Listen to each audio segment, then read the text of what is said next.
পবিত্রতা ও অজু গোসলের অন্তর্ভুক্ত আমরা বলতে পারি, তবে সামাজিকভাবে তা মানুষ খুব প্রয়োজন মনে করে থাকে। নাভির নিচের লোম পরিষ্কারের জন্য ভিট ব্যবহার করা যাবে কি? এতে কোনো নাজায়েজের কিছু নেই। মানুষ ভিট ব্যবহার করে পরিষ্কার পরিচ্ছন্নতা পবিত্রতা অবলম্বন করতে পারে। হাদিসে ব্লেড ব্যবহারের কথা রয়েছে। রসুল সাল্লাল্লাহু আলাইহি সাল্লাম যেসব ভাষা উল্লেখ করেছেন তাতে তিনি ব্লেডের কথা বলেছেন, আর তার লক্ষ্য উদ্দেশ্য হলো পরিষ্কার পরিচ্ছন্ন পবিত্রতা অর্জন করা।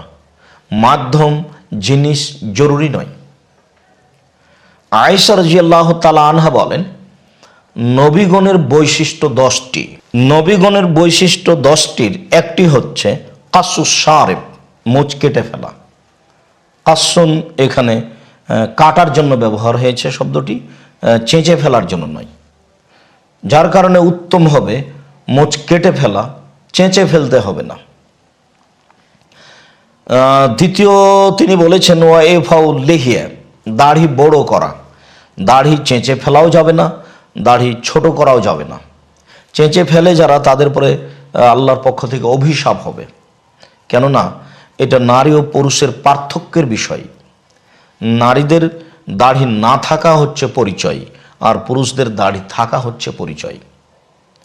কাজেই দাড়ি লম্বা করতে হবে, চেঁচে ফেলা যাবে না, ছোট করা যাবে না।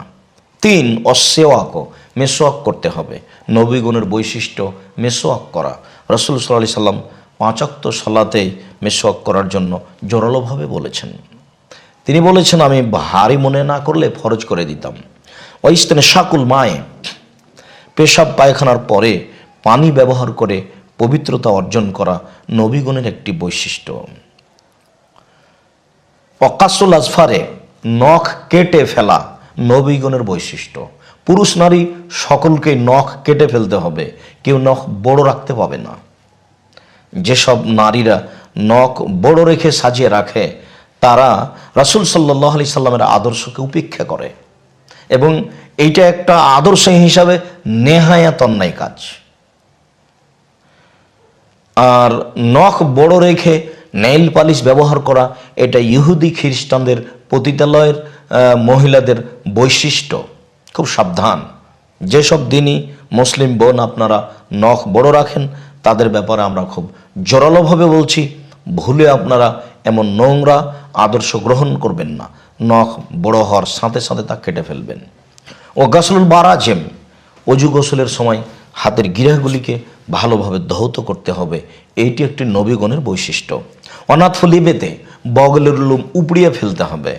বগলের লোম ব্লেড ব্যবহার করে চেঁচে ফেলতে হবে না, বরং রাসূল সাল্লাল্লাহু আলাইহি সাল্লাম যা বলেছেন তাতে বগলের লোম উঠিয়ে ফেলতে হবে। এটাই নবীগণের বৈশিষ্ট্য। ও হালকুল আনাতে, নিচের লোম পরিষ্কার করতে হবে। হালাক মানে চেঁচে ফেলা। চেঁচে ফেলা রাসূল সাল্লাল্লাহু আলাইহি সাল্লামের উল্লেখিত শব্দ, তবে মূল লক্ষ্য উদ্দেশ্য হচ্ছে পরিষ্কার পরিচ্ছন্নতা অবলম্বন করা। মানুষ যে কোনো মাধ্যম দিয়ে পরিষ্কার পরিচ্ছন্নতা অবলম্বন করতে পারে। শেষে তিনি বলেছেন ইন্তেকাসুল মায়ে, পেশাব পায়খানার পরে পানি ব্যবহার করে পবিত্রতা অর্জন করা।